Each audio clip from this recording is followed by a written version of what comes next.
Cover भी हटा दिया गया है। ग्राउंड को यहाँ पर दोस्तों धूप निकली हुई थी और ग्राउंड को सूखने के लिए हर चीज़ यहाँ पर क्लियर कर दी गई है और हैवी मशीनरी यूज़ की जा रही है पानी को बाहर निकाल।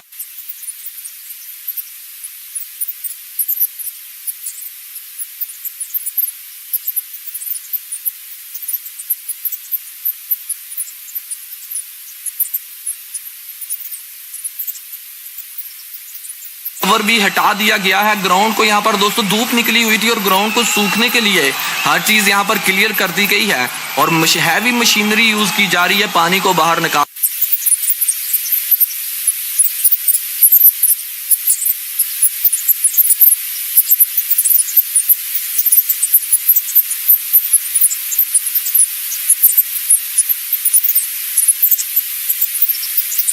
कवर भी हटा दिया गया है। ग्राउंड को यहाँ पर दोस्तों धूप निकली हुई थी और ग्राउंड को सूखने के लिए हर चीज़ यहाँ पर क्लियर कर दी गई है और हैवी मशीनरी यूज़ की जा रही है पानी को बाहर निकाल।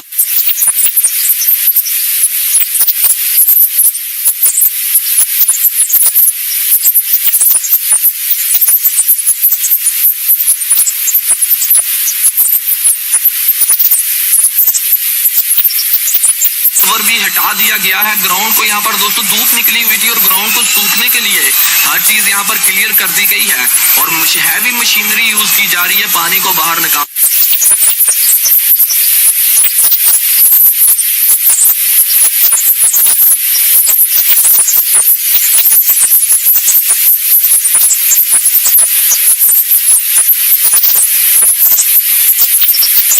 कवर भी हटा दिया गया है। ग्राउंड को यहाँ पर दोस्तों धूप निकली हुई थी और ग्राउंड को सूखने के लिए हर चीज़ यहाँ पर क्लियर कर दी गई है और हैवी मशीनरी यूज़ की जा रही है पानी को बाहर निकाल। कवर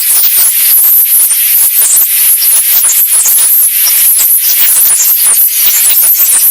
हटा दिया गया है। ग्राउंड को यहाँ पर दोस्तों धूप निकली हुई थी और ग्राउंड को सूखने के लिए हर चीज़ यहाँ पर क्लियर कर दी गई है और हैवी मशीनरी यूज़ की जा रही है पानी को बाहर निकाल। कवर भी हटा दिया गया है। ग्राउंड को यहाँ पर दोस्तों धूप निकली हुई थी और ग्राउंड को सूखने के लिए हर चीज़ यहाँ पर क्लियर कर दी गई है और हैवी मशीनरी यूज़ की जा रही है पानी को बाहर निकाल।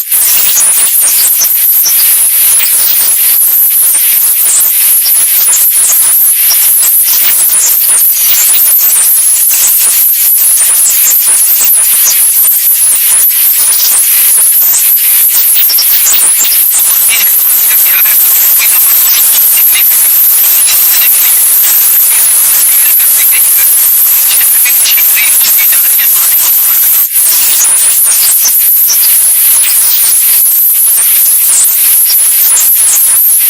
के लिए हर चीज़ यहाँ पर क्लियर कर दी गई है और हैवी मशीनरी यूज़ की जा रही है पानी को बाहर निकाल।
The rain is falling, the ground starts gathering, and goodness, what a good moment to get a wicket. 40 for 2, 5.2 overs gone.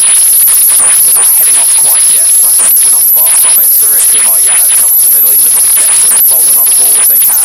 Quickly, we don't want back in this situation. 40 for 2. Gentlemen in a Chennai Super Kings shirt in the stands is up and supporting the arrival by Indian player Surya Kumar Yadav. Right-hander, the superstar T20 player waits the cover. Ball onto the patch, whipped away into the leg side for 1. Rohit Sharma on the strike. Feels like the power is to and fro in this game. Yeah, it is. I think they've had a really good first couple of overs, but Rohit's taken some nice shots since. It's really about keeping it simple here for England. You don't need to complicate your plan, you don't need to worry about changing angles too frequently. The wicket's going to do a lot of the work for you as we've seen that ball from Curran to Pant caught the inside half of the bat because of a little bit of undulation in the surface. So keep it simple, keep your basic game plan and you'll be alright. On flow, as Curran comes in once again. Rohit Sharma on strike on 35. Take it off it. Oh yes, no, maybe could be trouble, no. Hand is raised in apology from Rohit Sharma. Here's Surya Kumar Yadav met almost halfway down the track. They share a joke now, but it would not have been a laughing matter if that had been a run out. England wouldn't have minded. 42 for 2, 2 balls left of the power play. A bit of confusion. No, yes, the stutters. Eventually a bit comfortable, but I seem to find that close. I had the easy on side actually, but it landed way shorter than the wicket fielder. Surya Kumar, 1 from 1. 42 for 2. Now Curran bowls full, back towards him. Lovely shot though. Too quick past him, and it's going to be 4. So often we see Surya Kumar Yadav playing shots all around the ground, behind the square on the leg side in particular. This time, straight back past the bowler. 4 runs and 46 for 2. Yeah, it's an off-cutter from Sam Curran. This is full of a length. Therefore, Surya Kumar, even though he's through the shot, maybe slightly too early, he just wait for it. It's that full length that is the easiest length to score from. You want to stay away from that as much as possible if you're bowling on the surface. 6 for 2 India. 1 ball left in the power play. Curran, Surya Kumar. Puts it on short, Butler. Low and Curran. Snaps his hands together. In real frustration that that was not brought more reward from an over that saw the wicket of Rishabh Pant. Runs coming from the over. 46 for 2 after 6. The run rate past 7.5 an over. On as even. It feels that way, yeah, it feels that way. I think this is going to be a pitch where 160 is a very good score. There's a real opportunity to defend it, to breathe in here. It's interesting as we will see coming into the attack, how the wicket takes this spin. England bowls back and left, very tricky to nick away. As we will see, an indication here is that when this wicket will turn as well, ultimately the Indian heavy attack will decrease significantly, and therefore I think a spin is now all in favour. Hold on to that ball, but it's almost at the proverbial bar as slowly. Look at the play, lower than strike. Stand in the tournament. Able to bowl a reverse sweep attempt. Top of hill for LBW from Josh Butler as Archer chases that ball down to the boundary. He manages to haul it back to the net. He should have done. He got there. Adil Rashid stands and looks towards the fast bowler and says, well, he's done the half pitch. He's got at least to stop it. But he's not. The 50 comes up for India. 50 for 2. And he's getting heavy at this rate. Right shot by Rohit. He's raised to play a reverse sweep, so Rashid probably knows with the slip of the bat that he's going to get it under and look for that outside edge, but so far he should have done better there. That's in, but he's got plenty to do. Always when you see the batters putting their bats up their shirts to keep them dry, you know it's raining heavily enough for the umpires to do something about it, and they're coming together deep in conversation. At the moment, the two umpires are Antipodean friends, Gaffney and Tucker. And as the umbrellas go up around the ground, the players are going to head from the field.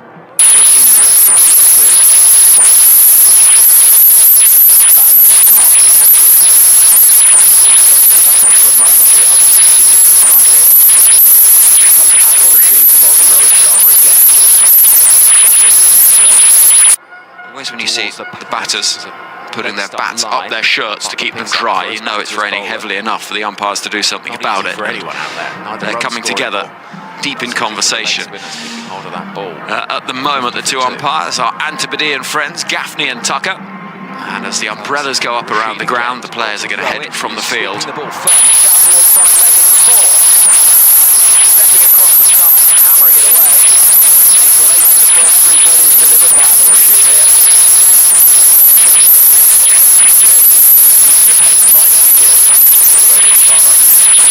Lovely sweet. Always when you see the batters putting their bats up their shirts to keep them dry, you know it's raining heavily enough for the umpires to do something about it. They're coming together, deep in conversation. At the moment, the two umpires are Antipodean friends, Gaffney and Tucker. And as the umbrellas go up around the ground, the players are going to head it from the field.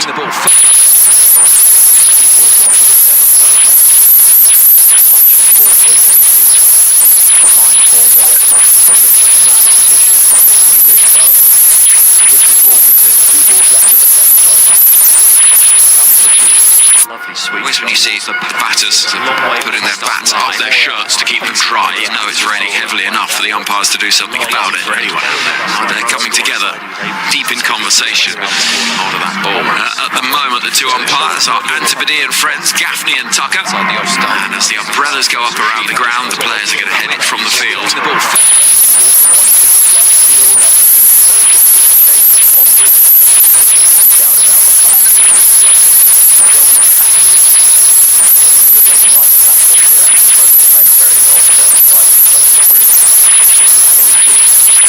Always when you see the batters putting their bats up their shirts to keep them dry, you know it's raining heavily enough for the umpires to do something about it. They're coming together, deep in conversation. At the moment, the two umpires are Antipodean friends, Gaffney and Tucker. And as the umbrellas go up around the ground, the players are going to head it from the field.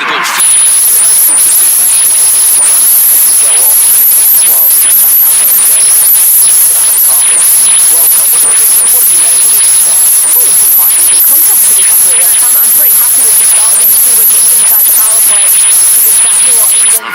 Always when you see the batters putting their bats up their shirts to keep them dry, you know it's raining heavily enough for the umpires to do something about it. They're coming together, deep in conversation. At the moment, the two umpires are Antipodean friends, Gaffney and Tucker. And as the umbrellas go up around the ground, the players are going to head it from the field.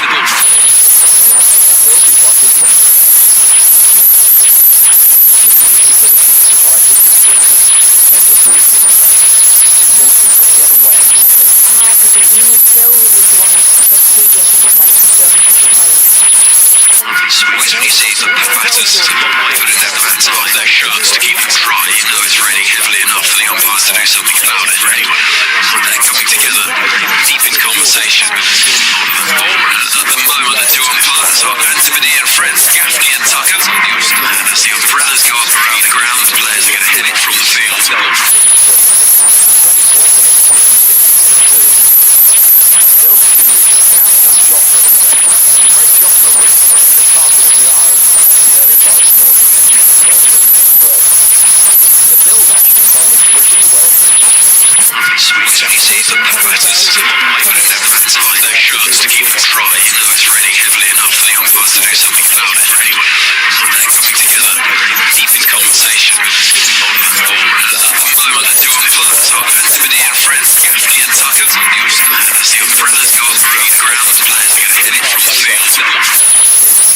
Always when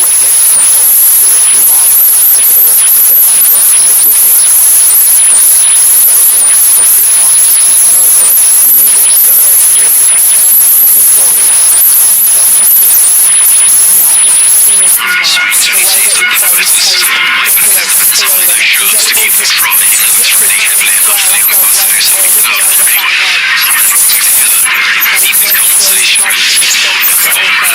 moment, the two umpires are Antipodean friends, Gaffney and Tucker. And as the umbrellas go up around the ground, the players are going to head it from the field.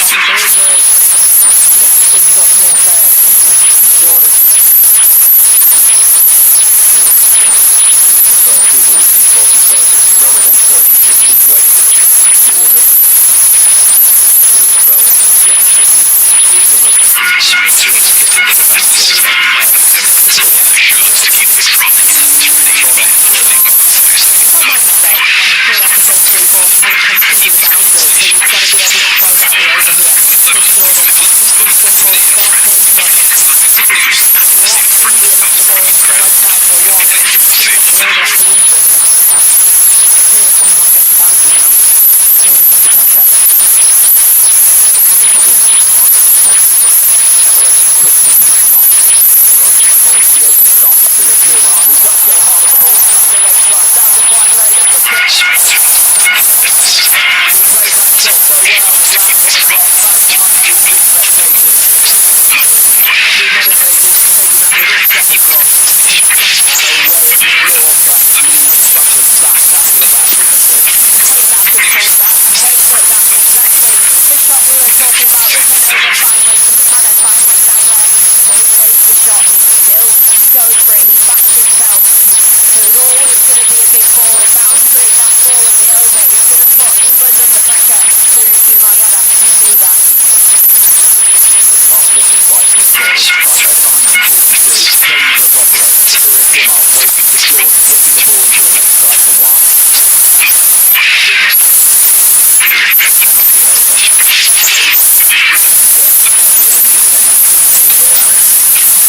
Seriously, Martin, you've not shot that one. Wasn't a fancy river at all, and sometimes as a bowler we've just got to turn around, notice that other markers off and push shot that one. You've got to be able to just reset, get things to your mark, know what your ball is, and I guess try and stop him playing that shot. He'll play it from almost anywhere.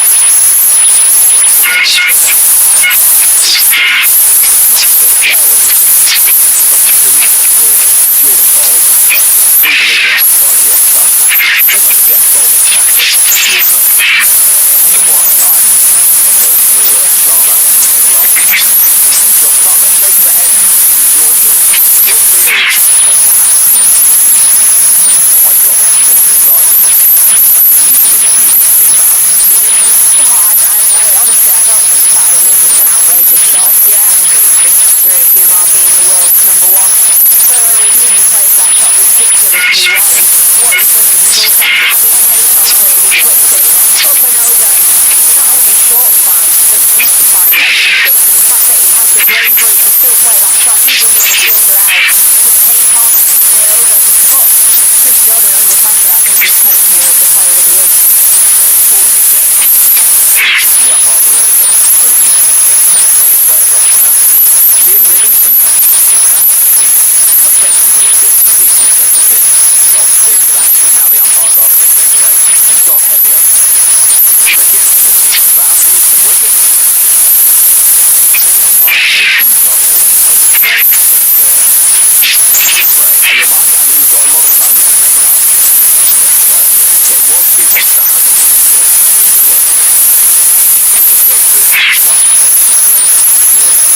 What has happened throughout this, well, throughout the morning for Tassie then as well, as we are getting kind of thrown over it, it doesn't feel quite simple, but the difference with the semi-finals and the finals, it's 10 overs per side, not 5 over, 10 overs, but as we were talking about earlier, the latest we could have started to have a 10 over game was 4:40.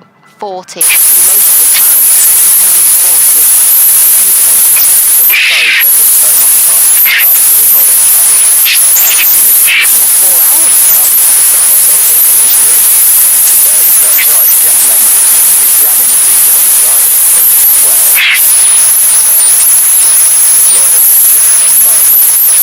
What have you made of the people? Well, you feel very much in the moment, although Finals and the finals, it's 10 overs per side, not 5 over, 10 overs. But as we were talking about earlier, the latest we could have started to have a 10 over game was 4:40.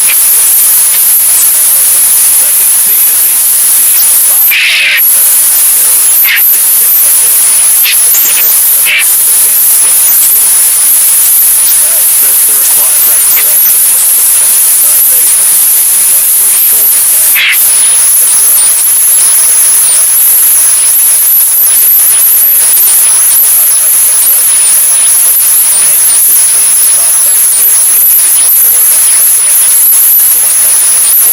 the finals, it's 10 overs per side, not 5 overs, 10 overs. But as we were talking about earlier, the latest we could have started to have a 10 over game was 4:40.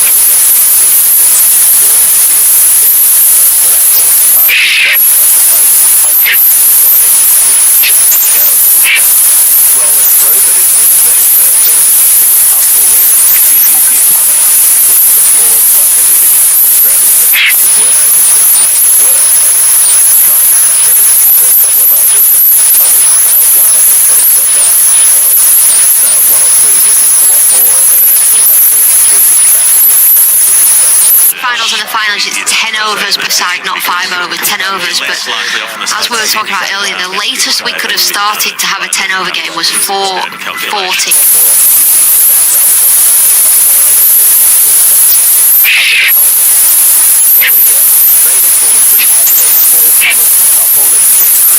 بسم الله الرحمن الرحیم السلام علیکم امروز सात ग्रामीण आपको संगीत करना चाहते हैं उम्मीद है आप सब खैरियत से होंगे हमने ऑनलाइन प्रोग्राम का एक हिस्सा शुरू किया है जिसमें न सिर्फ पाकिस्तान बल्कि दुनिया भर के मुख्तलिफ लोगों की तालीम करने वाली मशहूर शख्सियात को मौजूद किया जाएगा Finals and the finals, it's 10 overs per side, not 5 overs, 10 overs. But as we were talking about earlier, the latest we could have started to have a 10 over game was 4:40.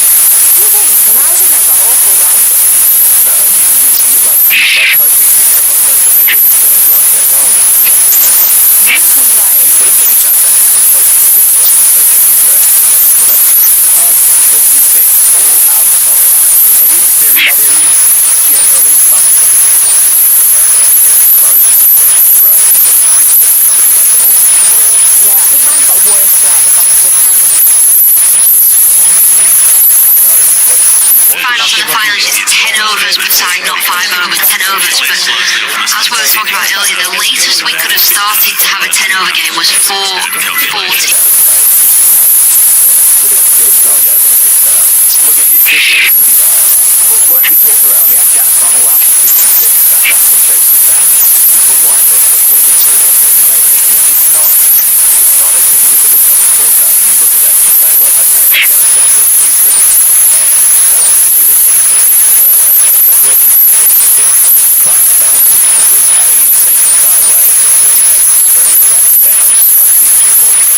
Finals and the finals, it's 10 overs per side, not 5 overs, 10 overs. But as we were talking about earlier, the latest we could have started to have a 10 over game was 4:40.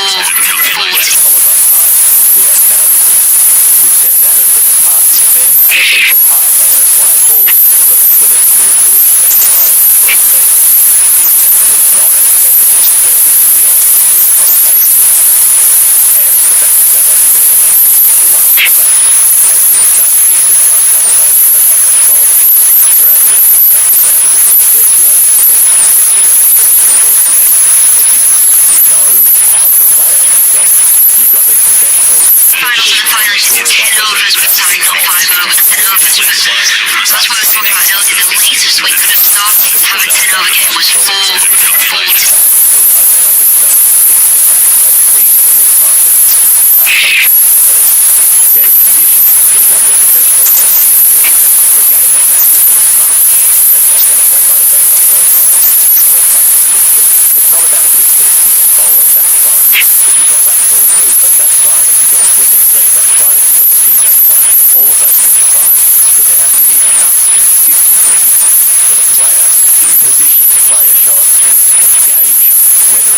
Finals and finals, it's 10 overs per side, not 5 overs, 10 overs. But as we were talking about earlier, the latest we could have started to have a 10 over game was 4:40.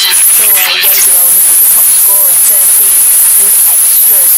So I think for me it was a surface that actually looked dangerous, and I think they got away with it because it was so low scoring, and the fact Afghanistan were to bowl out. But had South Africa had to bowl on that surface for another 10 overs, which was possible, and then the same for Afghanistan, play the full 20, I think there would have been more talks about the pitch, because it's, the ball reeling off the length and going past the shoulder and then keyloing along the floor.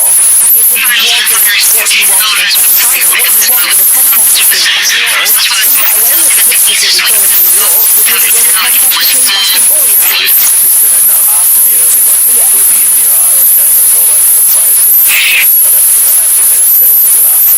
Yeah. They were difficult to score on, but they were consistently entertaining. Yeah, and I think for me that, it was even for both teams. And in the bar that first game that we saw where it was pretty dangerous. What we don't want is a semi-final like we saw yesterday, and we're constantly talking about the pitch and how bad of a game it was.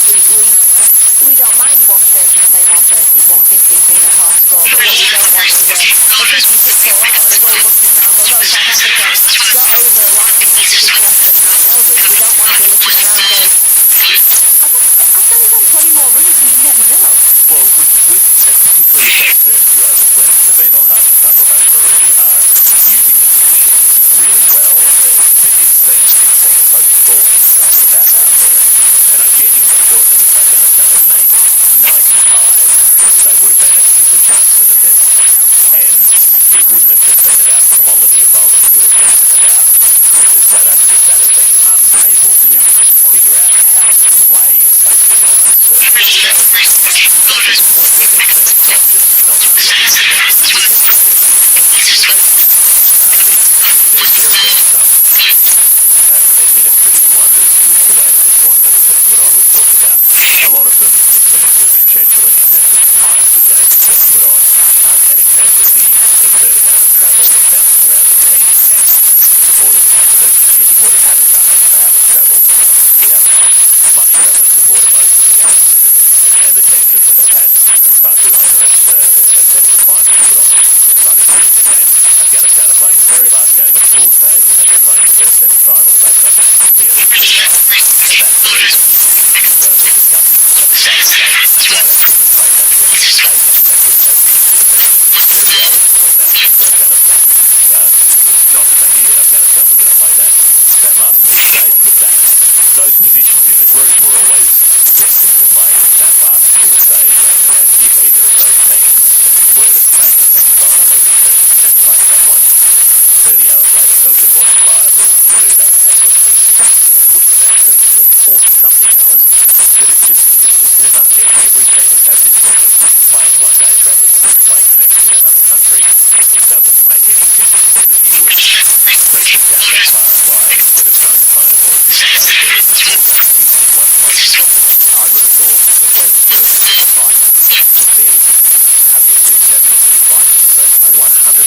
And if you actually want people to come to it, for instance, supporters to come in from the United States, a great thing to sell them would be 2 semis and a final, so 3 games in the space of 5 days. For instance, you have a day there as a reserve if you need it, and you've got 3 high-quality games that you can come to in less than a week. You can fly out to your week package tour or whatever it is. You can go to all 3 of those games, and then you've got yourself a crowd that's not dependent on a 2-day week game. Because if you're in town, you'll go to a semi-final 2 days notice. If you've come out to watch the cricket, why wouldn't you go and watch the other semi-final? It just seems so much more sensible, and then there wouldn't have been all of these issues of trying to get teams into town and trying to get media coverage into the towns where most of the media covering England aren't able to actually be at the match. They're mostly in Barbados. Indeed, and on the WhatsApp 0330 123 1826 if you want to get involved. That is 0330 123 1826. Richard in Leeds says, is it just me, or this semis has been surprisingly open World Cup so far? A surprising number of seats in the stadium are free, even though this is a semi-final involving India. I can tell you why they are. Not surprised. It isn't surprising, actually. Chatting to fans across the Caribbean who try to be getting as much cricket as they possibly can. The cost of getting firstly to the region is expensive. Chatting to a supporter that a doctor from New York who was over in St. Lucia and he said he paid $3,000 to get to the games that were taking place in St. Lucia. He literally tried everything to get to the semi-final in Guyana. Then so happened he didn't get there. There was no flights that could work. He said it would take more than anything. It involved getting via Miami and back and forth. His teams are on charters, we know that. And that's how they're getting it now. And yeah, there's some amazing commitment from supporters who have made it to this semi-final for both England and India. multiple and They'll sort of get back to Barbados for the final. Well, that's the problem. Qualified, and that's been the tricky part. And I think what we'll find tomorrow is the final. Yes, it's a World Cup final, but we'll actually have people from all four teams that have gone right. Let's just gamble and go to Barbados. So we know we can get there now. And if we go to the semi and England qualify, we might not be able to get to Barbados. You definitely won't be able to. There is no way to get your game to Barbados at the moment. There are no commercial flights available. But if you're talking about attendances and why they've been low in a lot of the games, well, look at a couple of factors. They haven't been low at the India games in New York, they were full, and the West Indies games in the Caribbean, they were full. Those are the only games that I've been to where I've seen big crowds around. There's 100 games in New York as well. That is not surprising when you've got games starting at 10:30 in the morning, often on those days, or you've got games starting at 8:30 at night that don't finish until 1 o'clock in the morning. How are you supposed to take your kids to a game if you want to take them along to a T20 match if you're not getting out of the stadium until 12:30 or 1 a.m? Let alone some of the park and ride situations where it's taking people an hour or 2 hours to get clear from the ground back to somewhere where they could then even start to travel back to a hotel. We have people getting home from games in Felicia at 3 o'clock in the morning. It's absurd that people are getting put into this position, and of course they're not going to games. And if you're a local, why wouldn't you be rocking up at 10 o'clock in the morning to try to go to a game? If you're in New York, why would you be waking up at 7 a.m. to get out if you're heading to Long Island? A trip that's going to take you 2 hours if you're living in Queens or Manhattan or somewhere like that to try to get to a game. And even the pricing, you could at least rock up to a game in Felicia and buy a ticket on the gate, which you couldn't do in the US. But the pricing is some of these games, $45, $50 US dollars for a ticket to go in and watch two neutral teams at 10 a.m. Why is that appealing? That's a lot of money in such a huge amount of disposable income. So it's fine for an English team to try and use up the high disposable income to be able to splash on tickets, but that's not something that somebody living in these places necessarily has over. There was one way we were talking to our catamaran sailor the other day and said, how much to get us to Guyana and back? He said £50. Well, there you go. Well, what a lack of commitment for those fans on that day. But what frustrates me is when the atmosphere has been great and there have been plenty of them, as you say, particularly in the Caribbean as well as the West Indies. Amazing nights in St Lucia at the Darren Sammy Cricket Ground with stadium absolutely chock-a-block, noise like I've never heard at a cricket venue, bouncing around the corrugated iron roofing and all of that sort of thing that makes an event an event. And people are returning on their televisions across the UK this weekend to watch some of the Midwest Tour. Part of what they're watching is the band on stage. Part of what they're watching is the crowd enjoying it, because there is something compelling as a human being seeing crowds into the event that you are watching and hearing. It's why that World Cup that took place in 2021 always feels like it has an asterisk, the one that took place in UAE, because there was no crowd in it. It always felt like it was an exhibition. And a sporting event, a cultural event, needs people at the venue. West Indies watching amazing nights in St Lucia at the Darren Sammy Cricket Ground with stadium absolutely chock-a-block, noise like I've never heard at a cricket venue, bouncing around the corrugated iron roofing and all of that sort of thing that makes an event. Most dramatically, maybe we're looking at 30 plus years, really, in terms of cricket becoming a television show rather than a sporting event, and the importance of the crowd diminishing as the importance of the TV screen increases.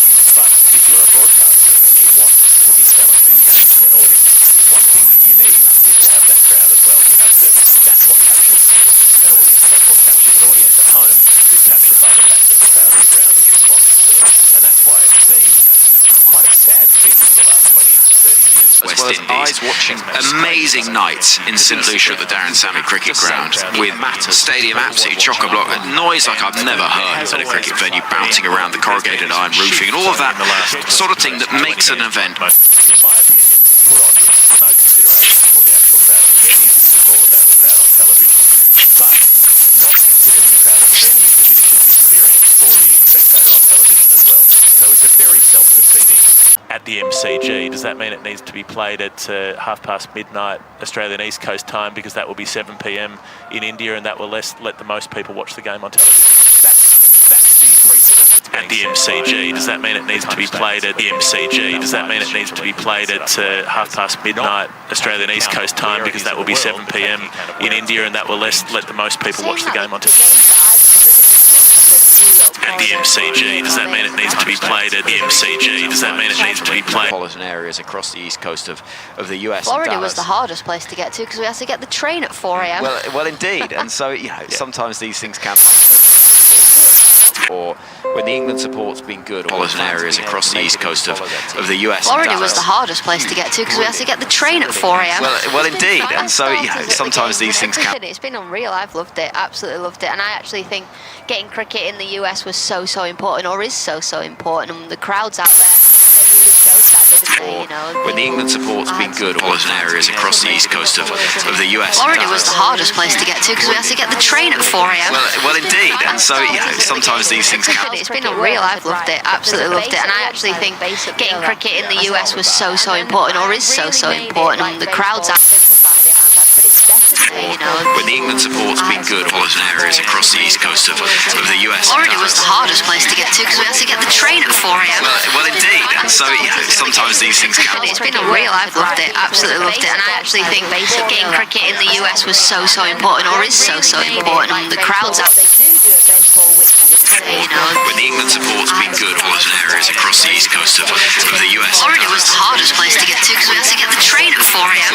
Well, indeed, and so sometimes these things can. It's been unreal. I've loved it, absolutely loved it, and I actually think getting cricket in the US was so important, or is so important, and the crowds out. You know, when the England support's been good, metropolitan areas across the east coast of the US. Florida was the hardest place to get to because we had to get the train at 4 a.m. Well, indeed, and so sometimes these things can. It's been unreal. I've loved it, absolutely loved it, and I actually think getting cricket in the US was so important, or is so important, and the crowds out. You know, when the England support's been good, metropolitan areas across the east coast of the US. Florida was the hardest place to get to because we had to get the train at 4 a.m. Well, indeed, and so sometimes these things can. It's been unreal. I've loved it, absolutely loved it, and I actually think getting cricket in the US was so important, or is so important, and the crowds out. You know, when the England support's been good, metropolitan areas across the east coast of the US. Florida was the hardest place to get to because we had to get the train at 4 a.m.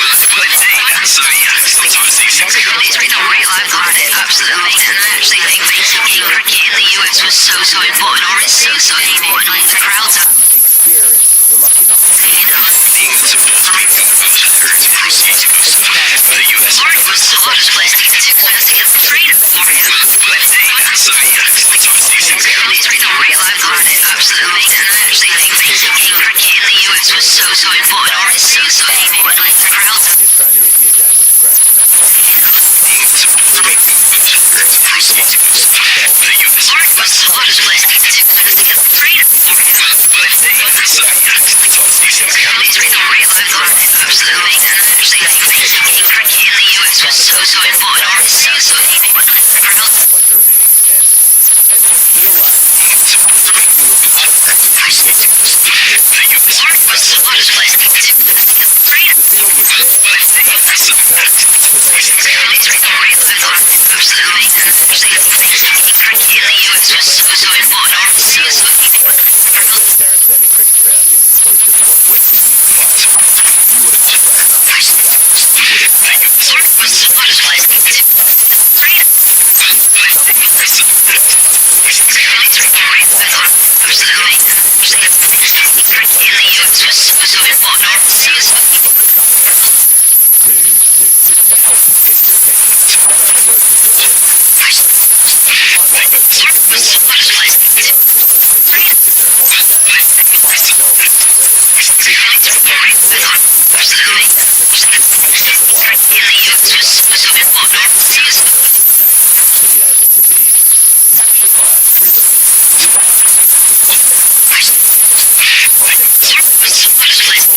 supporter. And so why would you want to go to a game of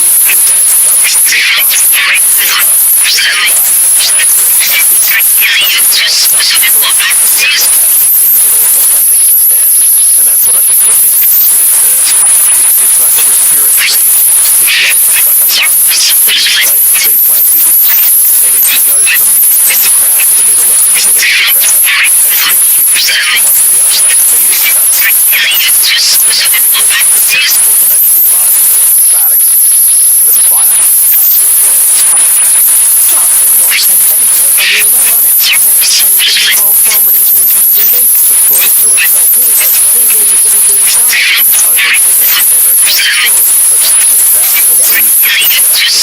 But you see just like the football crowds in England, the cricket crowds in England, go on TV, sell it for £1 million, you still go. So I think you have to try and get the interest of the locals to get to the games as well. So I think, especially with certain sports, cricket to rugby, it's not as straightforward as, okay, it's on the telly, well let's all watch it. I actually think it's on the telly in England all the time, but we sell out grounds day after day after day. The fact that it's on television isn't why the crowds in the ground. But it's the fact that it's this tournament has been paying a report about it, getting paid because they're actually selling it most of the time. And because of the shifting around through the region, and also because of the fact that I genuinely don't understand why you wouldn't cut tickets as low as you possibly can to try to get as many people in. And whatever supposed revenue you might be foregoing because you're selling cheaper tickets will probably be made up by the fact that you're selling more of them. It's pretty basic economics, I would have thought. Jeremy Woodford emails on Saturday. There's interesting discussions for the World Cup ticket prices and the crowds. England cricket has reached a point where crowds attending matches are effectively extras in television production. They get paid heavily for the privilege to attend. If so, perhaps they should pay rather than charging exorbitant ticket prices. Obviously, this is illegal. Thoughts? Well, that is part of what we're talking about. If the crowds can be respectable, then I don't see why they should be being charged for respectable.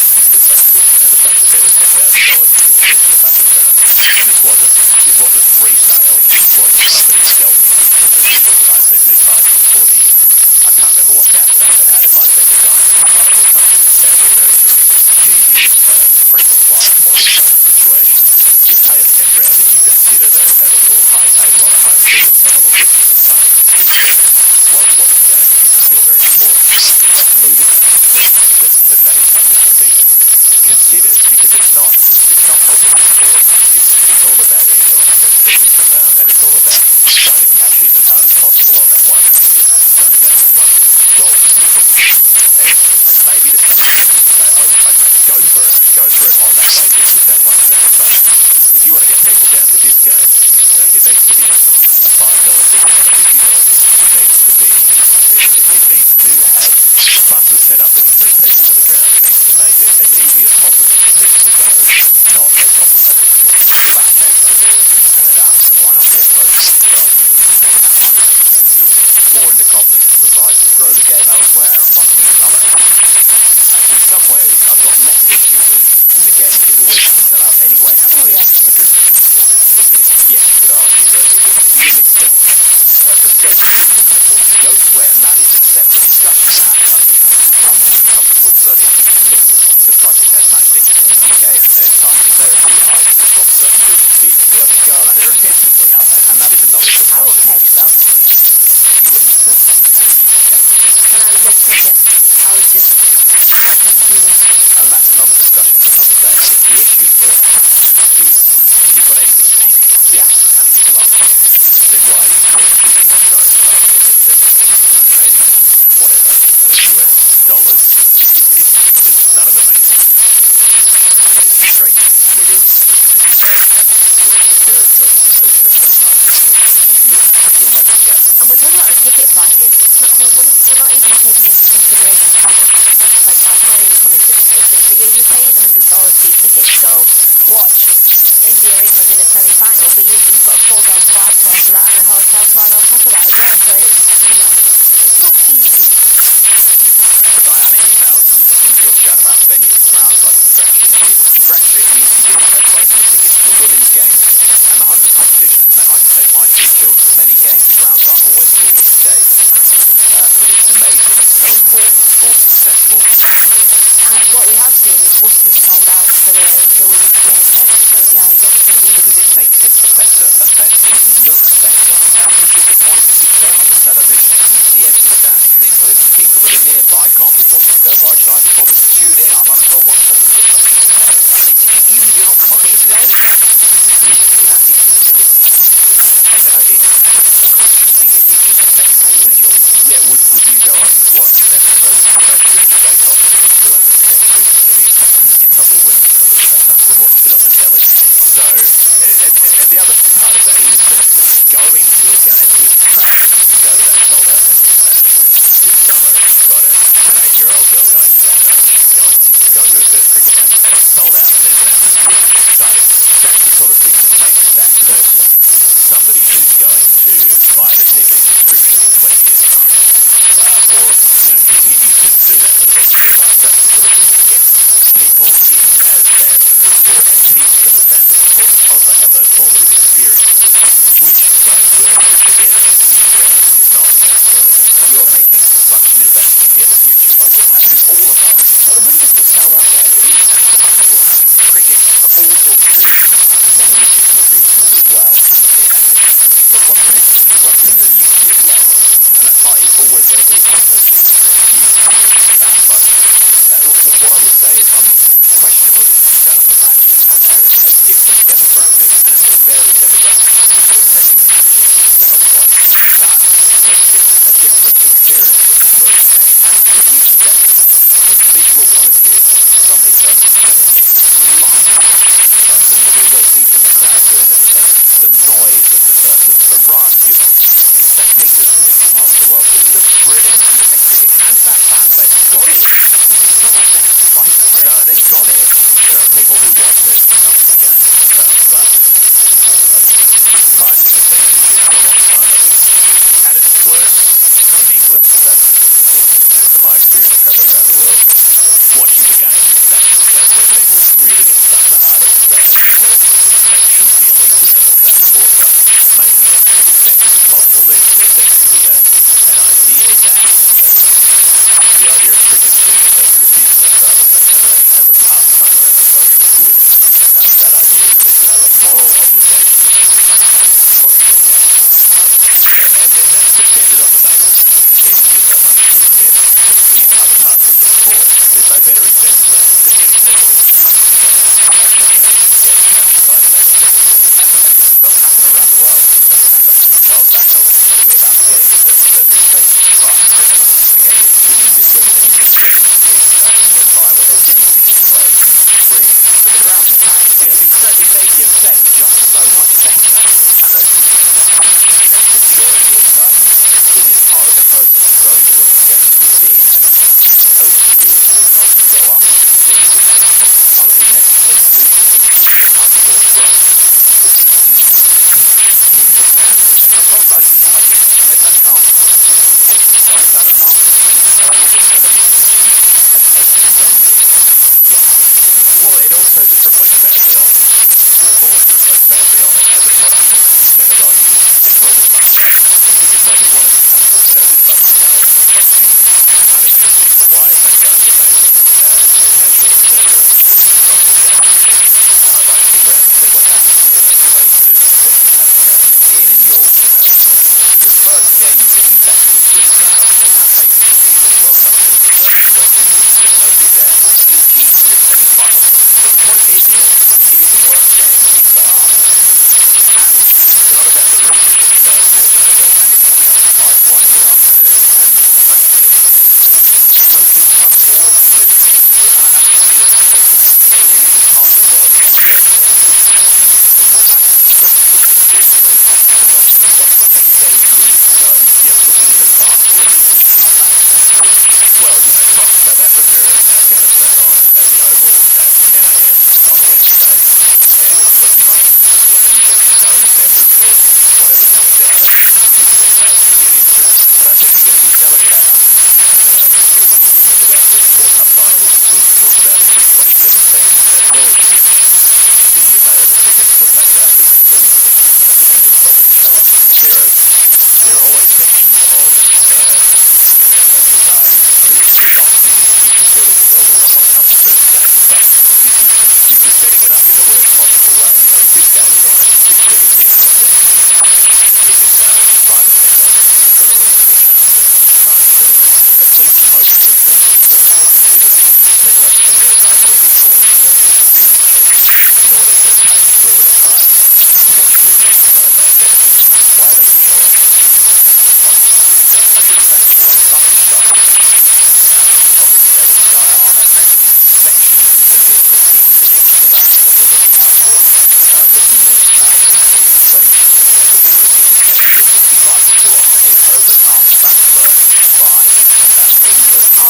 whether it was Matt Waller. During the stop, I keep thinking to myself, is Waller just overplaying for the field? Just flatly.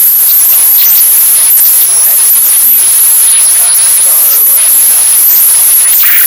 John McClane in very heavy company. We're not even in the top 40 slot today because the pub's sold out. Very good. There you go. The US sports director sold out. It's great. It's great news. Amazing. Well done, Anora. For years now, he's been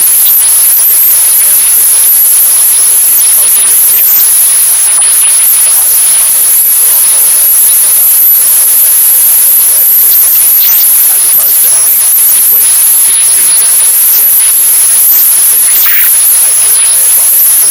attend with his paper from him anything other than good news. So we'll get to the conversation as we find out about Australia. The voice of the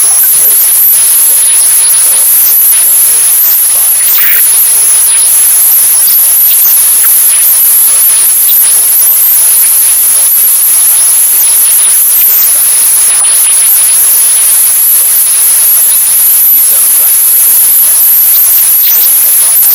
Unfortunately, well, it's me why you win the race.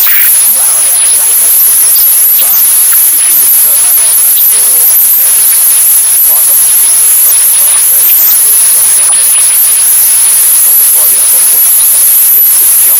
normally on these people like to be part of something rather than then that's good or real. To tell you the reason is why it is not about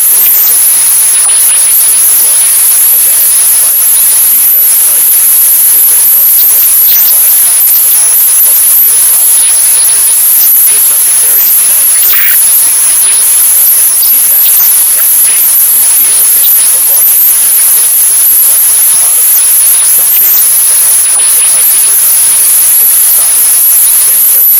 rather than your body moving to your real something almost divine or something amazing to be part of a group of people where there's spiritual energy going on. That's what we're talking about. We're talking about the post-game uncensored finish. That's what we're talking about when you come into the venue. He's made it from Sandra. If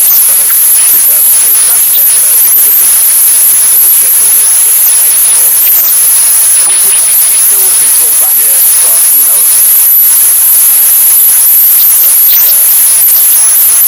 I think we've said our piece. We've said our feedback. Engine stuff. What you start from around the top of the most places do it well. But I think all drive and drive all over it. What we will try and do, I think, so far from is normally very good about Thoughts and the ICC, absolutely are always welcome to come and join our conversations, because I think that there are plenty of legitimate questions around all of this. And there's only so much that an ICC official can say, and I make this point on other shows quite often, but the ICC is not an independent organisation making these decisions. It's a member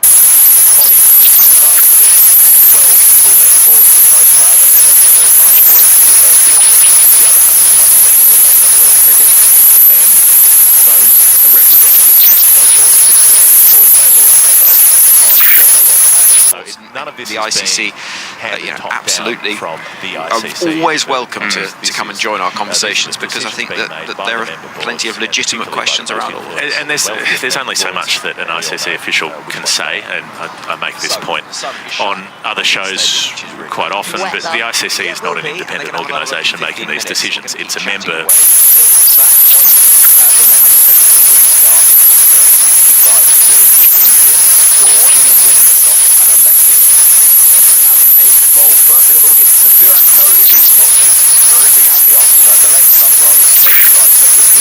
None of this the ICC, absolutely from the ICC is not an independent organisation making these decisions. It's a member.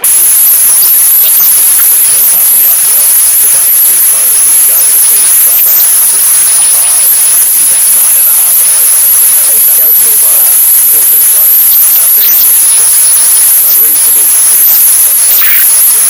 None of the ICC, absolutely from the ICC is not an independent organisation making these decisions. It's a member. He was mainly punished his paperwork for reasons when they started winning and then they played the game. Well, so that's the thing. There is lots of calls for him to Well, I'm convinced he lied.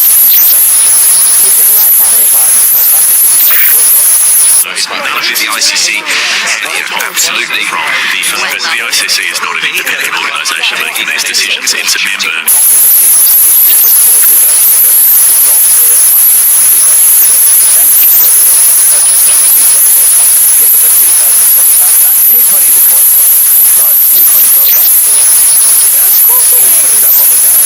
Nothing goes back to the None of the ICC, absolutely from the ICC is not an independent organisation making these decisions. It's a member. T20's been put on that. Nothing said. There's four messages in there.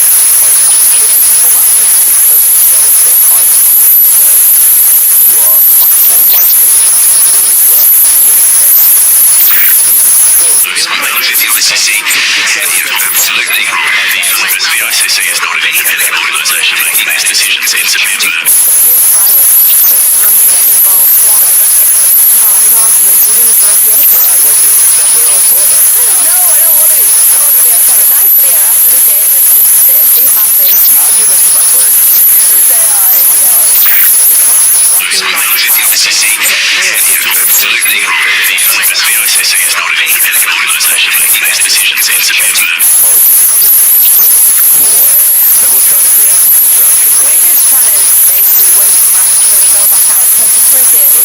What you do won't decide. There is. What coverage is all about coming up with trivial, down-to-earth, and you can't go with The ICC, absolutely from the ICC is not an independent organisation making these decisions. It's a member. So if they wouldn't take the One World Cup, of course they don't take off the game because of restrictions. They take them all the No, I do. So they needed to do that. Hold on a minute. Well, There's no need to do that. well, wait a minute. You were part of a World Cup when you played 2017. Your form was posted. Oh, without a doubt. We've got hammered people by India at Gardens, and it helped us because we almost had to regroup and we weren't a lot of open stage. We weren't about, it was right to go when and, you actually, you learn most playing cricket when you lose. And so when you're losing tournaments or games in tournaments, you actually you all have to regroup, you all come together and then you find out your winning formula. And I'm not saying you can't win a World Cup without losing games. South Africa, if they win the World Cup, they haven't lost a game at all. But what they have done is they've been in losing situations and found their ways of winning. So it's all about finding that momentum, having that winning momentum, finding the formulas at the right time. So when we say you don't keep it at the right time, it's not about what you think you need to. You can learn from it, but it's about getting to a certain situation and being in control of you yourself and your team when you think something's going on. You're saying like India did in the 50 over World Cup. You finally get put under a bit of pressure and you don't know how to cope because you haven't been learning what happened throughout the whole tournament. So if you find yourself in situations where you're on the back foot and you get over the line, that's where you learn the most from those situations. And maybe that's like a self-belief thing where you go, okay, well, recently we've done this. We almost dropped this one and we got away with it. We almost dropped this one, and so we feel like we can get out of a tricky situation. Definitely. Instead of saying like, oh God, the game's gone. Yeah, exactly. And it's not saying, if you lose a couple of games, that's it, your tournament's over. You learn from that and you move on. It was one of the fascinating things about that 50 over World Cup final was how early you got the impression from the Indian players on the field that the game was gone, well before it was. Yeah. Before they had any right to have given up. And I think that was all about the crowd going completely quiet. The crowd thought the game had gone when it hadn't. There was a point where Australia still needed 80 or 90 runs, and the crowd had just given up. It was the same at Adelaide, wasn't it? You could easily win a game from there. Same at Adelaide in 2022 when England were smashing it all around and, India just gave up. Yeah, it's a very interesting thing, the dynamic of self-belief, particularly when you put it through the prism of how a tournament has gone prior to that point. I think it does make a difference. I just would have thought as a player who's experienced enough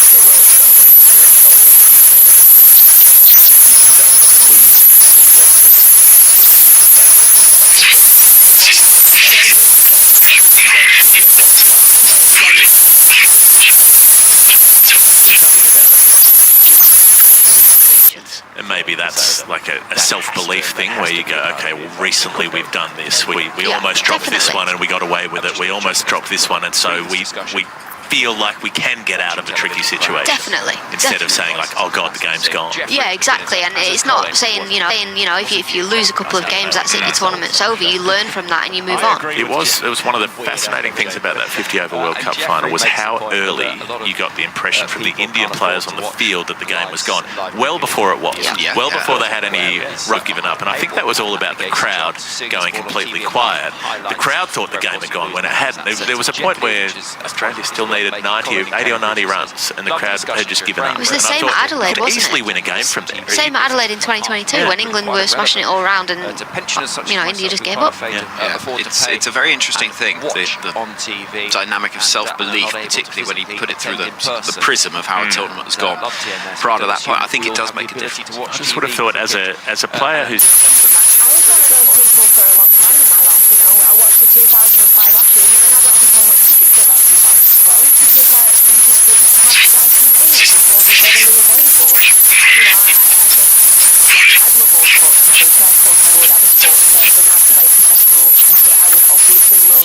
And maybe that's like a self-belief thing where you go, okay, well, recently we've done this. We almost dropped this one and we got away with it. We almost dropped this one, and so we feel like we can get out of a tricky situation. Definitely. Instead of saying like, oh God, the game's gone. Yeah, exactly. And it's not saying, if you lose a couple of games, that's it, your tournament's over. You learn from that and you move on. I agree. It was one of the fascinating things about that 50 over World Cup final was how early you got the impression from the Indian players on the field that the game was gone. Well before it was. Well before they had any rub given up. And I think that was all about the crowd going completely quiet. The crowd thought the game had gone when it hadn't. There was a point where Australia still needed 80 or 90 runs and the crowd had just given up. It was the same at Adelaide, wasn't easily it? win a game from there. Same at Adelaide in 2022 when England were smashing it all around and, India just gave up. It's a very interesting thing, the dynamic of self-belief, particularly when you put it through the prism of how a tournament has gone. Prior to that point, I think it does make a difference. I just would have thought as a player who's... makes a lot of money. And also, is it not like a piece of wood? Yeah. That's it. No, it's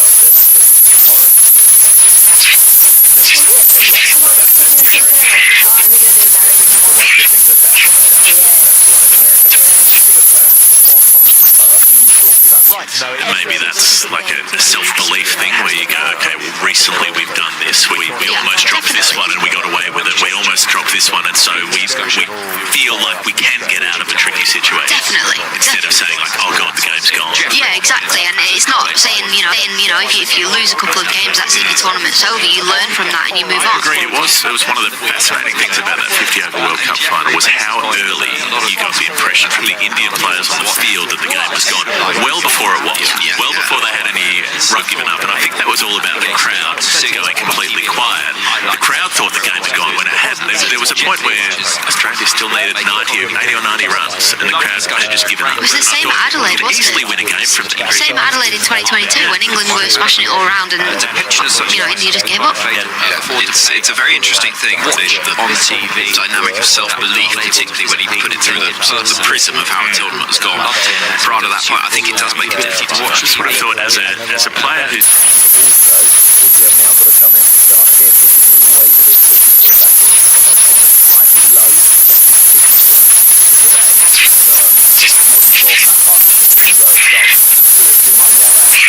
Yeah, I think because the way to actually compete against it. And maybe that's like a self-belief thing where you go, okay, well, recently we've done this. We almost dropped this one and we got away with it. We almost dropped this one, and so we feel like we can get out of a tricky situation. Definitely. Instead of saying like, oh God, the game's gone. Yeah, exactly. And it's not saying, if you lose a couple of games, that's it, your tournament's over. You learn from that and you move on. I agree. It was one of the fascinating things about that 50 over World Cup final was how early you got the impression from the Indian players on the field that the game was gone.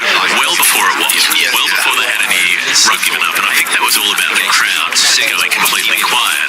The crowd thought the game had gone when it hadn't. There was a point where Australia still needed 80 or 90 runs and the crowd had just given up. It was the same at Adelaide, wasn't easily it? win a game from there. Same at Adelaide in 2022 2022 when England were smashing it all around and, India just gave up. It's a very interesting thing on TV, dynamic of self-belief, particularly when you put it through the prism of how a tournament has gone. Prior to that point, I think it does make it difficult to watch. That's what I thought as a player who's... A little bit tricky, a little bit choppy, and sometimes you kind of need a bit more as well. Well, yes, absolutely.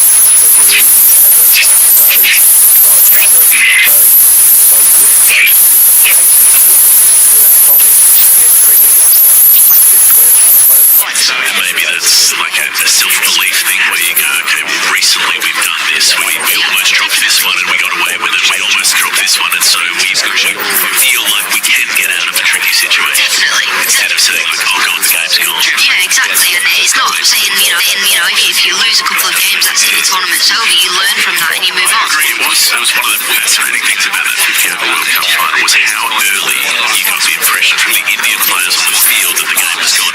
Well before it was. Well before they had any rug given up. And I think that was all about the crowd going completely quiet. The crowd thought the game had gone when it hadn't. There was a point where Australia still needed 80 or 90 runs and the crowd's kind of just given up. It was the same at Adelaide, wasn't it? Same at Adelaide in 2022 when England were smashing it all around and, India just gave up. It's a very interesting thing on TV, dynamic of self-belief, particularly when you put it through the prism of how a tournament has gone. Prior to that point, I think it does make it difficult to watch. That's what I thought as a player who's... I think that will work in India's favour. A huge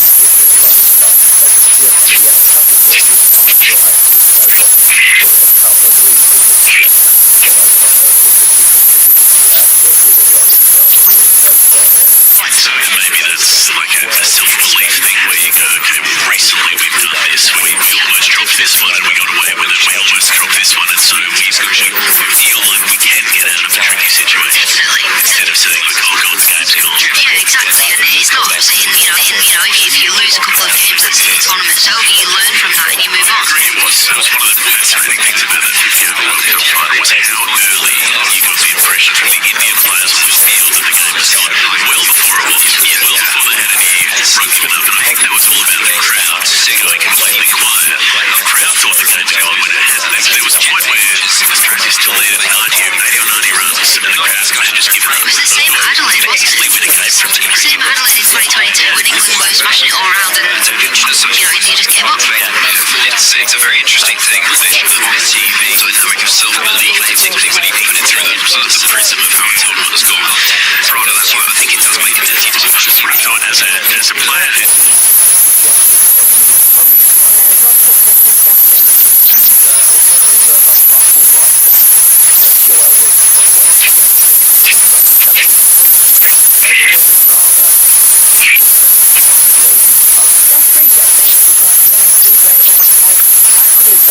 Maybe that's like a self-belief thing where you go, okay, well, recently we've done this, we almost dropped this one and we got away with it, we almost dropped this one, and so we feel like we can get out of a tricky situation. Instead of saying, like, oh god, the game's gone. Yeah, exactly. And it's not saying, if you lose a couple of games, that's it, the tournament's over. You learn from that and you move on. It was one of the fascinating things about that 50 over World Cup final was how early you got the impression from the Indian players on the field that the game was gone. Well before it was. Well before they had any rug given up, and I think that was all about the crowd going completely quiet. The crowd thought the game was gone when it hadn't. There was a point where Australia still needed 90 runs and the crowd's kind of just given up. It was the same at Adelaide, wasn't it? Same at Adelaide in 2022 when England were smashing it all around and, India just gave up. It's a very interesting thing on TV, dynamic of self-belief, particularly when you put it through the prism of how a tournament has gone.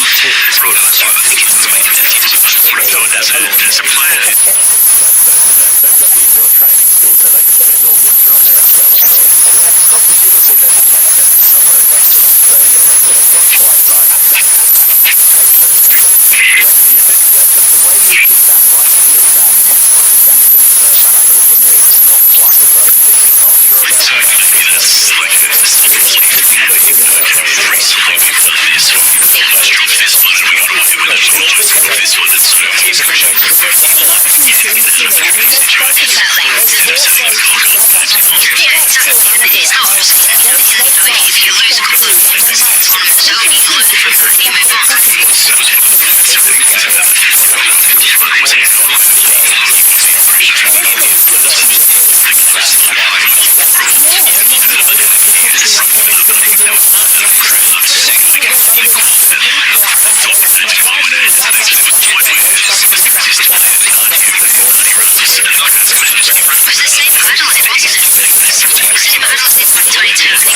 rushing all around the pitch, and you just give up. It's a very interesting thing with the TV, but you saw the It's a very interesting thing with the TV, but you saw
Anybody saying they want to play, 14 minutes in the open, because of course, the argument is that really does do those loads back to a good power or good confident load or we don't win this game, let's go. So of course the other point to bear in mind is what Downs also qualified to achieve probably. Yeah, I think we're thinking there's a lot of stuff about that that I'm sure that you're going to be able to decide for. Firstly, this puts us in I don't think that's got too much to go with. The tale of both the Americans and the industry clueless. And they also didn't know that the cricket is no qualifier, so they might not have qualified or they might have been selected as they were originally on there. So they would have won out. As it was, they said everybody on the British holiday, they knew that through policy. I also don't think that they've done a fucking the best time in the history of that was the final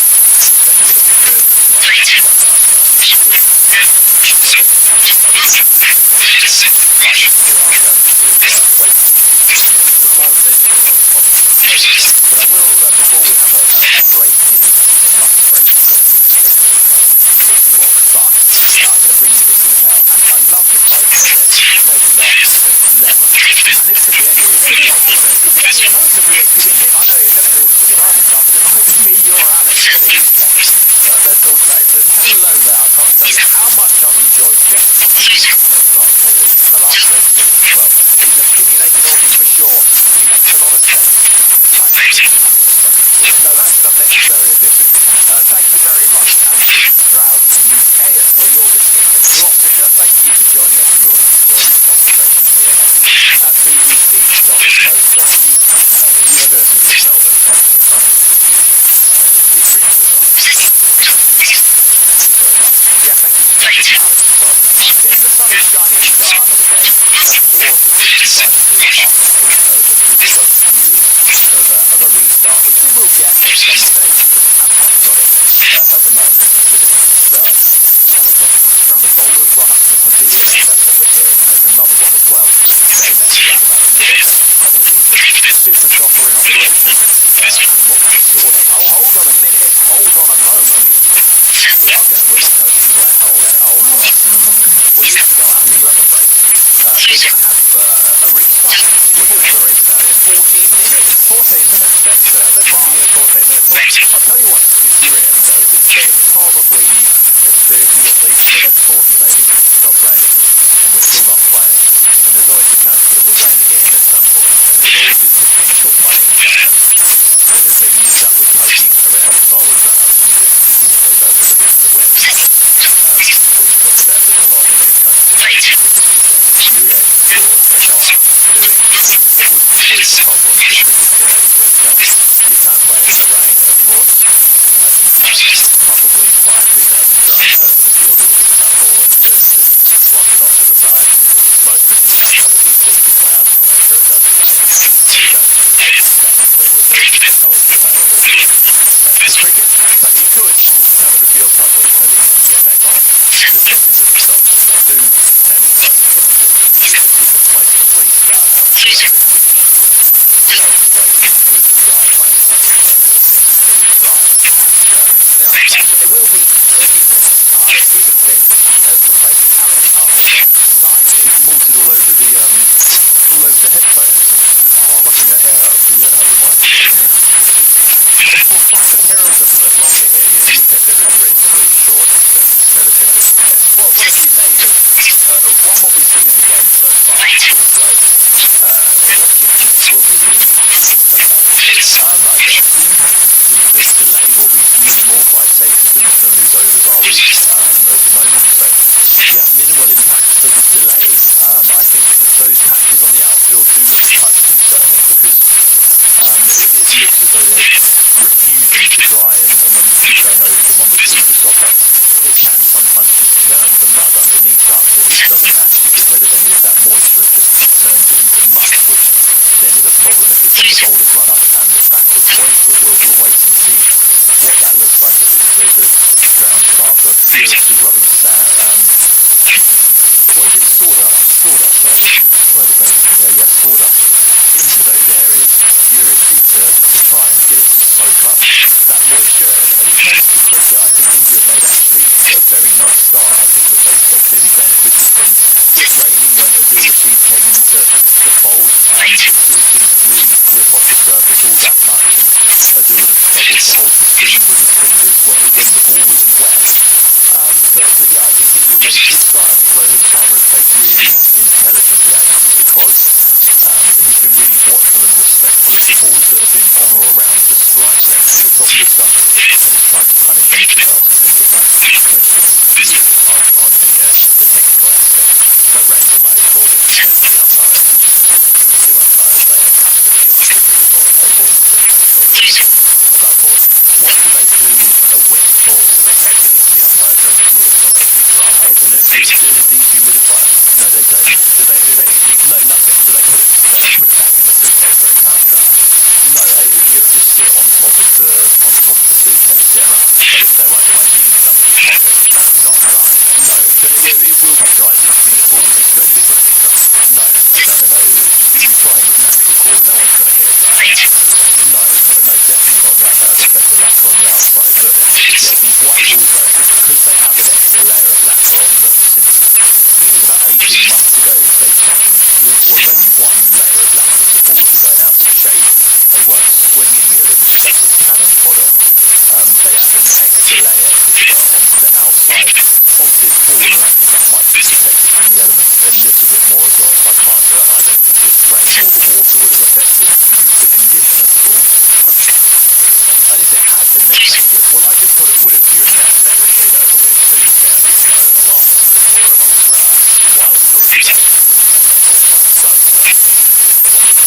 Yeah, one thing back on. No, so yeah, so it wouldn't be completely fine. No overspin, by the way, for the black. So we are going to see it was like this, but yeah, the back one. And then but at some stage we can see too humidity. We do have a lot of time that we can make up. A minimum amount of overs per innings that is required for possible to get in the 75s overs per start. And you've made the argument before, so then why don't they just turn this into a 10 over a side game now, rather than the one side batting 20 overs, one side batting 4 overs? I would feel more of that view if there wasn't such much sunshine. Sometimes when you've got limited amount of sun, very strict measures. Yeah, and when you have a better idea of the weekends, when you feel like at the moment it's a pretty good way, you can tell it's not going to be a great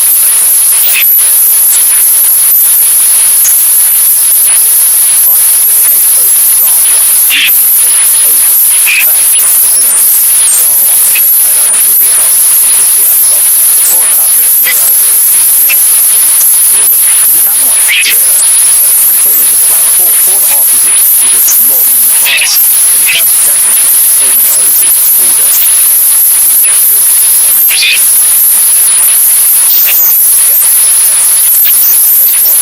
I shouldn't have overrated it at 12.1 here. That's actually good. What's the fairly composed? Rather dangerous crowd there. Listen, the Briller is I don't care. But in terms of no, I just think it's the natural pace of playing. And I think rushing through the overs is setting the standard of cricket. That's my personal opinion. I have never dashed my way through Indian overs. I've always told them position to position. You're ready, you're waiting. I think there's a lot more natural breaks in the play in the overs.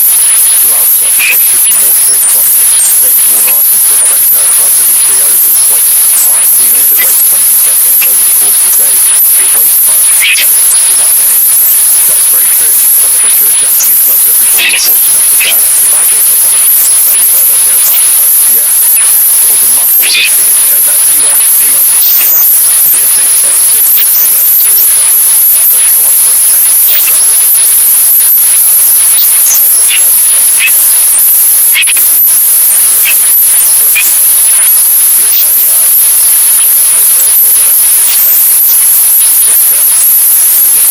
officially an interview and restriction on staying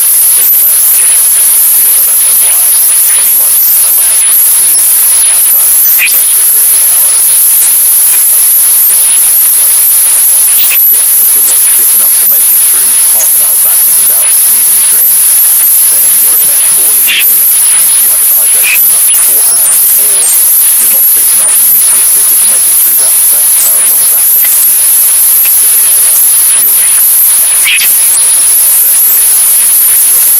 From my perspective, the field of Python stands welcome all the time. That is not welcome all the time. Well, depending, yes, it is. I'm not going to say it's never been possible.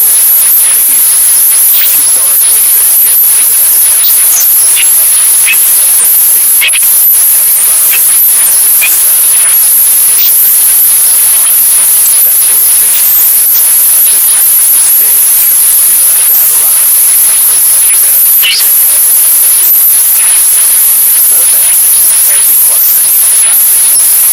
Otherwise, I could never get it. But in a 16-year dance, you can't do it. Sorry, mate. What ground is it? Maybe Oldham the Palladium cricket ground. Yeah, you know what? I'm going to find it out. Maybe if I send you a few photos, then you'll still get a very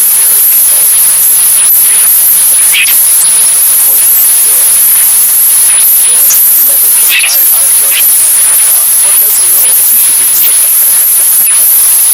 Right, so, the main part of the video is Sunday fun. When we'll be back underway, it'll be T5 to do a opening start. What we've seen in the game so far now we're actually involved by Willie Hodges in the third over from 9 position, and it looks like Johnny Bearstock is on that 104. But in amongst all of that, Rohit Sharma at the 37.6 position, 56 balls cleared with us, 13 for 7. Only one for him, swing and miss, but really well done. And hit well into the centre of the ball breaking mat. Won't use that by right line. Boy opted for Rohit Sharma, not quite strong enough. It looks like poor defensive ball breaking told him, well, go with his head, and he decided to take his head out as well, and continue to play at the same time. Really a favourite for when he has trouble. He doesn't usually operate like that.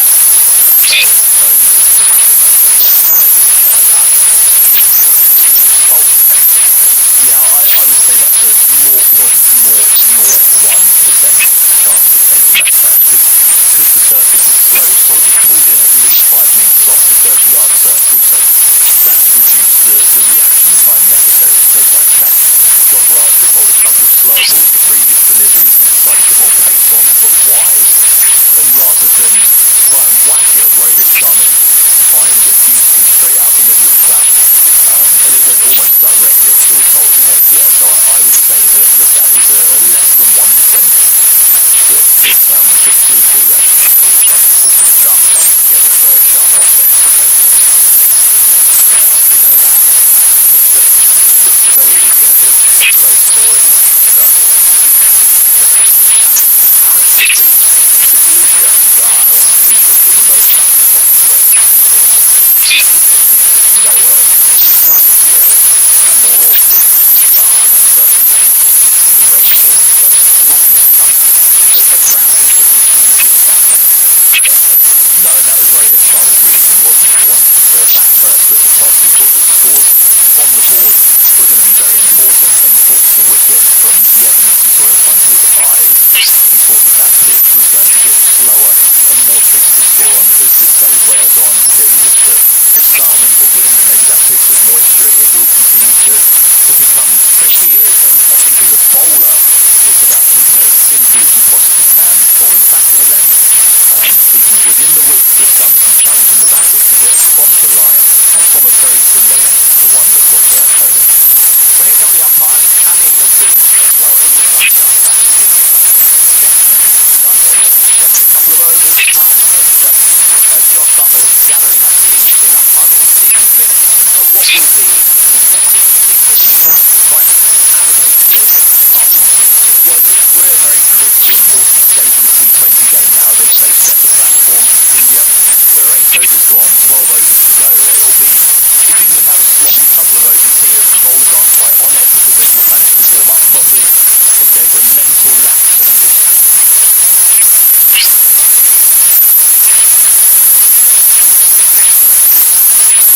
starts in the field, then both innings can really hurt New Zealand. this stage of the T20 and it's so competitive.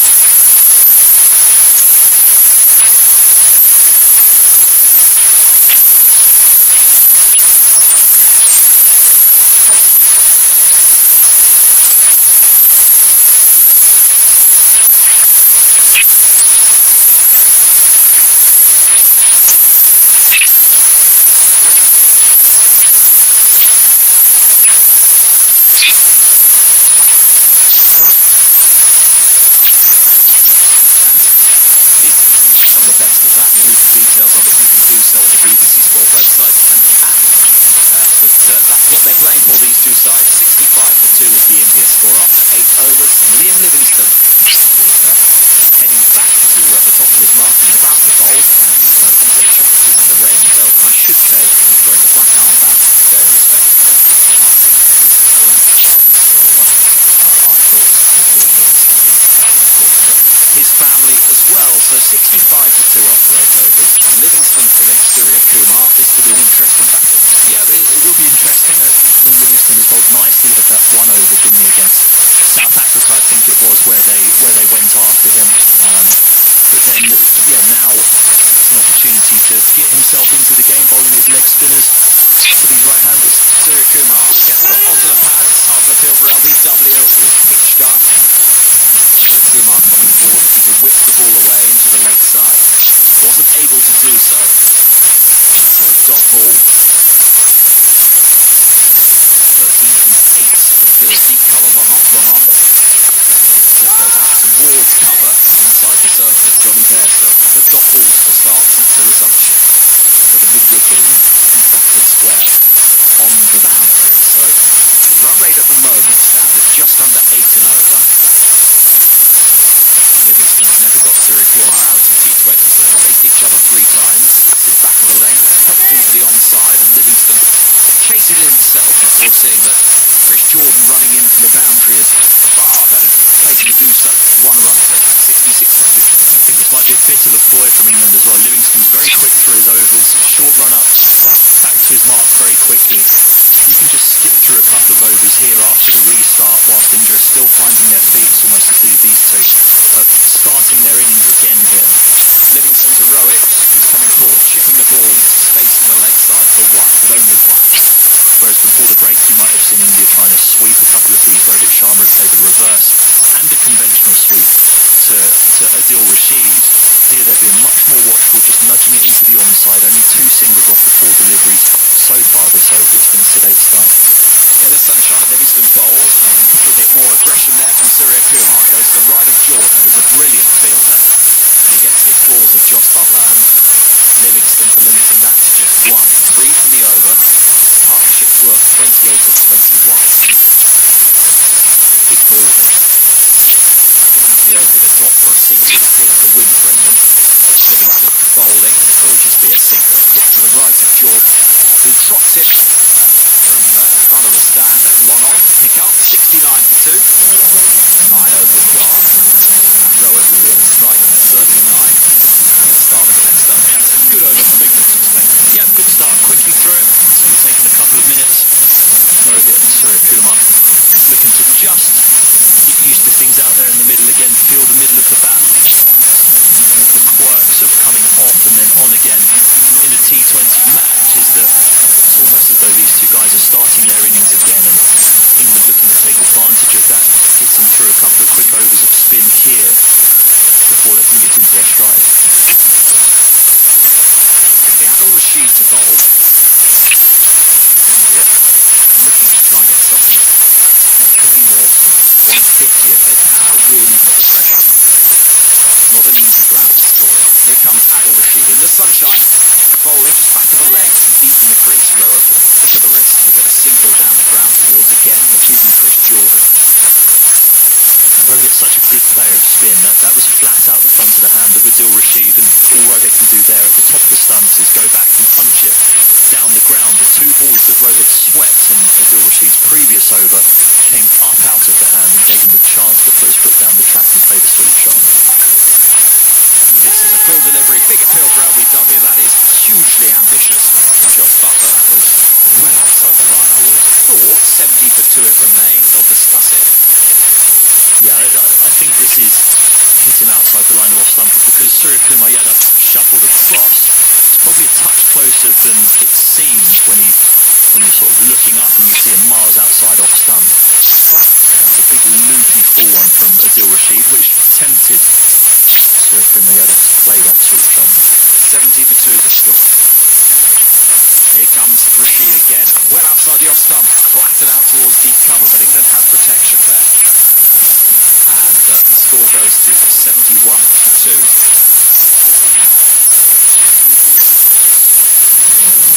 See a replay of that LBW shuffle, which is going to turn to miss that off stump. Taking an hour to bounce. Here comes Rashid again. 4-4 the over. What is it shorter? Throw it again. Or ease the ball into the onside. Turning for a second but isn't there.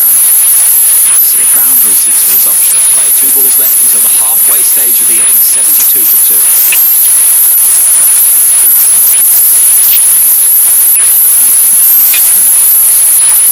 Rashid at the end of his mark. Tosses the ball from one hand to the other. Horn flaring. Moving now over the wicket to bowl for Suryakumar, and the big sweep into the leg side. He meets it on the thorn. There is the boundary. Clears the fielder at short fine leg.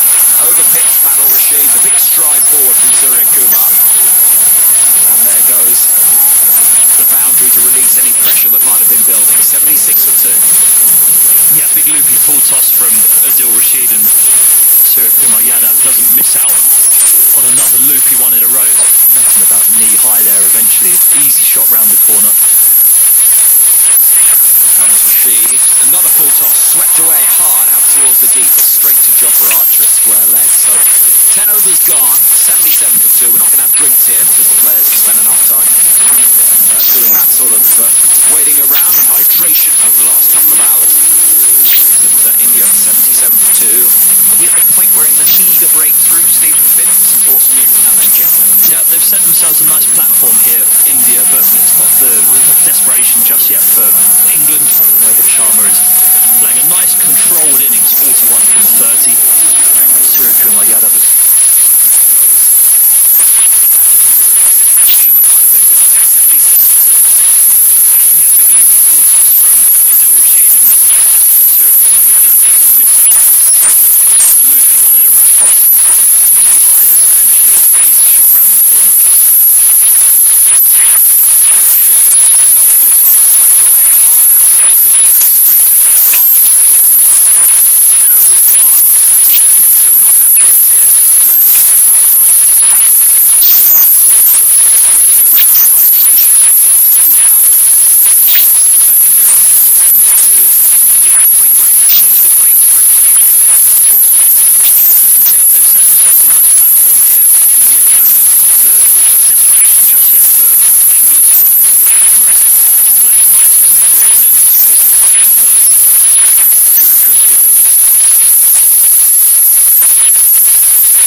So far, Adil Rashid looking for it. He's bowling again, spearing it through flat outside the leg stump, and it's driven down to long on for 1 run. Rohit has 57. India 112 for 2. I actually think they've played Adil Rashid perfectly in this scenario, in this situation. They know that he's England's biggest threat. They've still managed to take him for 8 and over. So far, Adil Rashid looking for it. He's bowling again, spearing it through flat outside the leg stump. The short, fine leg position. Long on. It was very nice. 1 run. Rohit has 57. The line. India 112 for 2. I actually think they've played Adil Rashid perfectly in this scenario, in this situation. They know that he's England's biggest threat. They've still managed to take him for 8 and over. In that last over, the previous. So far, Adil Rashid